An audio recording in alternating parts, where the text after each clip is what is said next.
positions as well. Really only played full-time at the point the year before he was drafted. And for Smart, though, he still has a lot of work to do on his ball handling and passing. His shooting, I think, exceeded some people's expectations. 37% from the field last year was subpar, but his 34% accuracy from three was solid. He finally started going straight up on his jumper instead of leaning in, and his release looked money. Now a timeout called by Sacramento. You know, you talk about Smart's lackluster field goal percentage. Once he gets more comfortable with his ball handling and adjusts to the length in the NBA, I think he'll convert more at the basket. That'll also create more drive and dish chances for him as well. Some changes for Sacramento. Kyle O'Quinn, he's checked in for Gortat. Lowry comes in for Lance Stevenson, and it's Crowder in for Udrih. It's tipped. Here's Lowry. Offensive rebound. Here's O'Quinn. Nice D from Bogut. I'm a fan of anybody who defends that way. I mean, they weren't about to open the door and just allow him to cruise in for a layup. A one-man show offensively, and that's almost always good news for his team. Yeah, real nice shot selection there. I guess he's working on his buzzer beater form. That's a reach, but perhaps that is the case, or maybe he was trying to knock a bird off of the scoreboard. Is about right, because I still can't figure that one out. No, I see no birds up there. No.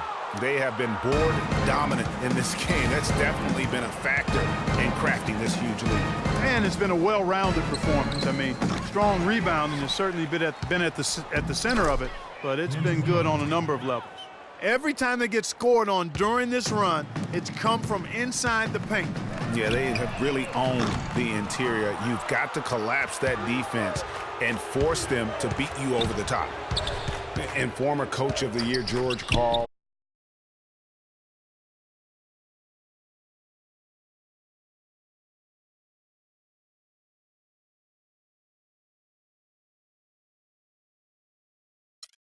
making his way back into the league last season. Kings picked him up halfway through the year to kind of stabilize their coaching situation. I mean, if you're looking to get back into this game, you have to get tougher defensively. And for Sacramento, they're shooting a rough 22% so far in this one. Shot by Crowder, no good. And, you know, you can feel the desperation right now. They're starting to lose their composure offensively. Yeah, it's palpable, Greg. I mean, clearly you can see the frustration. And it's understandable. I mean, right now they're on the wrong side of a big run. Bogut the pass to Aldridge. Launches it. That's good. Aldridge has got 13. And what a pickup to get a guy like Karl, Greg, on their bench, as you mentioned. He's just been a winner, Clark, his entire career. Well, he's climbing the ladder in the all-time wins category as a coach, and also he's a cancer survivor. He's overcome a battle with cancer, and that also lends itself to having great compassion and respect for George Karl. As did his son, Kobe. That's Remember right. him? That's right. It was a family affair. Reggie Evans, he's checked in for Sacramento. Lee comes in for P.J. Tucker. And Los Angeles making a change here as well. Livingston's checked in. Beyond the arc, it's deflected. And now Lowry running the floor all by himself. That's tipped. Their rebounding has been off the charts today, guys. Reason number one, this game is out of hand. Exactly, Clark. Their lead is not surprising given their advantage on the backboard. O'Quinn. Lee goes in. The 18-footer is right on the mark. Lee's got his first bucket of the night. Now here's Smart, covered by Lee. Releases. And a foul called on the shot. Got him on the way up that time, so he'll shoot two right here. The Clippers have been a perfect 8 of 8 at the line. Only 71% from the line last season, and rest assured they're hoping to bring those numbers up this year. And it's something they know that if they improve, can really have a big impact on their success. Now, here's O'Quinn.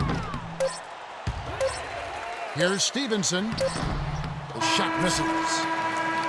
And as we conclude the third quarter, pretty much a blowout. Welcome back as we get ready to start the fourth quarter. Not exactly a nail-biter here, but you never know. Here is Livingston. All fueled up and ready to go. Let's reset the lineups courtesy of Gatorade for the fourth quarter. Setting the floor for the Clippers. They've got Anderson Varejao. Brewer is out there with Livingston. Then it's Ilyasova, and it's Jerebko in at the 3 spot. Just a really solid display there of rebounding. They've done it really all game. Dominating on the glass, Greg. I mean, a huge advantage for them in that particular category.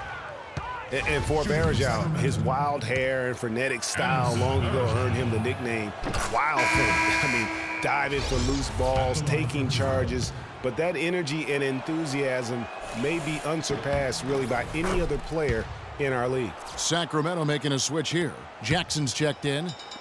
Well, Greg, you're talking about Varejao. He may play wild, but his production has backed it up. A few years ago, he averaged, Clark, over 14 rebounds a game. Yeah, and I don't think he plays that wild. I think he just looks wild. That hair flying all over the place, and he's giving up his body. That's a I good don't know point, if he's yeah. necessarily a wild player as much as he just looks and appears to be everywhere at all times. Clippers ball.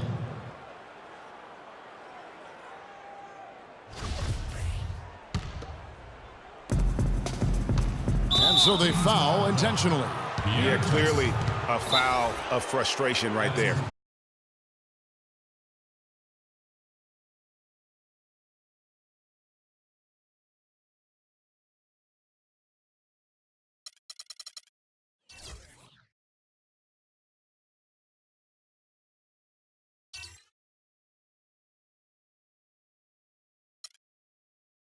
Not his best moment. Obviously, no one on their team's happy right now, but you shouldn't be taking that frustration out on your opponent with a poor foul. Now a timeout called by Sacramento.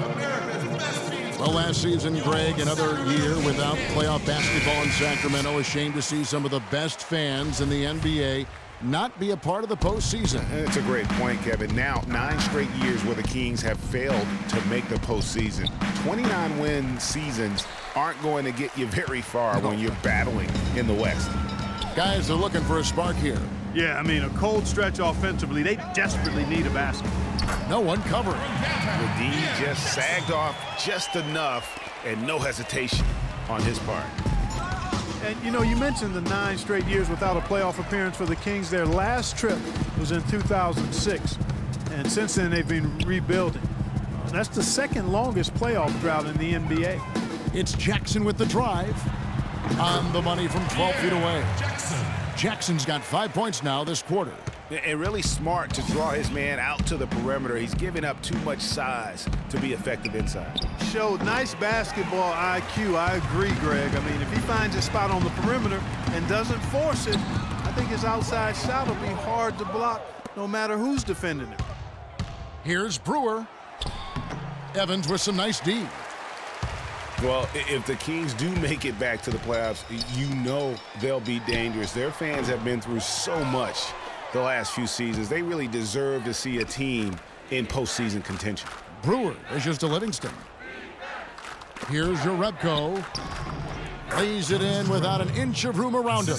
And just a nice combination of size and feel there. Terrific finish down low. Here's G. Boom, he jams it straight down. Big time finish, emphatic. He hangs on the rim too, just for good measure. Yeah, but guys, nothing wrong with a little bit of showboating every now and then. Here's Brewer. And poor shot selection there, not a high percentage look for him. Here's Jackson. It's good. This time the assist from Udrih. Udrih has got 3 assists tonight. And good passing, setting up a lot of these buckets right now, Kevin. That's been the key. Dime-dropping delights is what I call it. Yeah, it's a nice pass. I will give you that one. Yeah, he was on the money, that's no doubt. 14 feet away. Livingston, no luck. Frozen. The guy is just ice cold, unable to contribute offensively. And there's the foul. It goes on Ilyasova. That is his first foul of the game. Well, with Steve Kerr and Jason Kidd both coming with no coaching experience over the last few seasons and also having success, I don't know, guys. Maybe we should throw our hat in the ring, but pretty impressive stuff. That's not for me to do. I've already determined I don't want to coach for a paycheck, even if it is a big one. Clippers on defense. Lowry kicks to Monroe. And there's the slam dunk to finish it off. And really just unselfish basketball on the interior. That's the kind of pass a coach loves to see. You know, you look at the coaching success for both Jason Kidd and Steve Kerr, both with long playing careers, championship experience on their resumes. Steve, in fact, Clark even had some time in the front office with Phoenix. And don't forget about his broadcasting career either, Kevin. I mean, I think in both cases, though, you look at these two guys, they were able to come in and have immediate credibility with their teams and their playing experience, part of their preparation for being coaches. Gortat plays it up and banks it in. And all of a sudden, things finally coming together for them. The deficit's still large, but now not insurmountable. And, Greg, that kind of deficit, I think they're going about it the right way. I mean, they've got to get aggressive on defense. They need stops. And then you got to take care of the basketball at the other end so you get a good shot every trip. Lee kicks to Monroe. Back to Lee. The dish now to Crowder. Clock at 6. There's the feed to Gortat. Brewer with the steal. And as we head to the final buzzer here, a crushing blowout, big-time dominance, and this will go in the record books as a gaudy win for Los Angeles. You know, Clark, their big advantage was points in the paint. Well, they pounded that ball inside, Kevin, and operated down low. It worked for them consistently. And it'll go down as their first official win of the new year. And they'll take the win tonight, setting the tone in the first matchup of this 4-game season series. And it will be a fight, Greg. When you see an opponent that many times, it's inevitable that those games take on a little extra added meaning for the players. And you have to look back at this and see the huge game it was for Smart. Every time there was a big possession or a big play, he was a major contributor. Just a great all-around game. The shot, and it's Bradley. That time on the assist from Corey Brewer. I don't want to say they're trying to run up the score here, but they do keep adding to the lead. Well, I know you don't want to say it, but I will, partner. I mean, they're trying to run the score up here. It's plain and simple. They're trying to throw salt all in that wound. Wow, what a pass there. He made that a very easy basket with that setup. Now 8 seconds separating the two clocks. Aldridge a screen. Bradley kicks to Brewer. Back to Bradley. Unloads from 9. Rebound by the Kings. That's what we call good defense in the paint, worth its weight in gold. It absolutely is, and maybe even more than that. I mean, you saw it right there. Without his presence, that's an easy basket. And this run not really doing them any good at this point, as late as it's starting to evolve. Yeah, but kudos to him, Greg. I mean, the fight they're showing now, you got to give them credit for that. Would have been really easy to pack it in. The 2K Sports postgame show.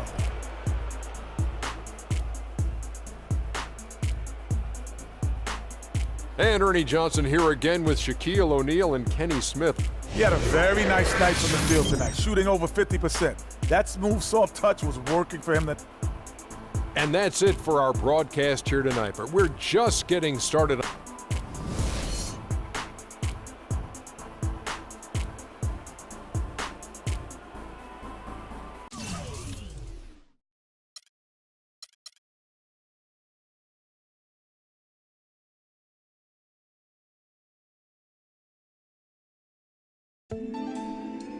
You're always going to have people who don't believe that you're really good at what you do, you know, and that's probably more so because they haven't figured out how to be good at what they know or don't even know how to do, you know.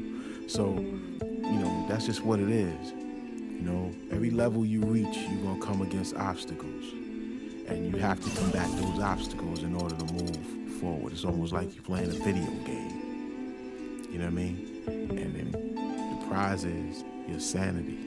Word.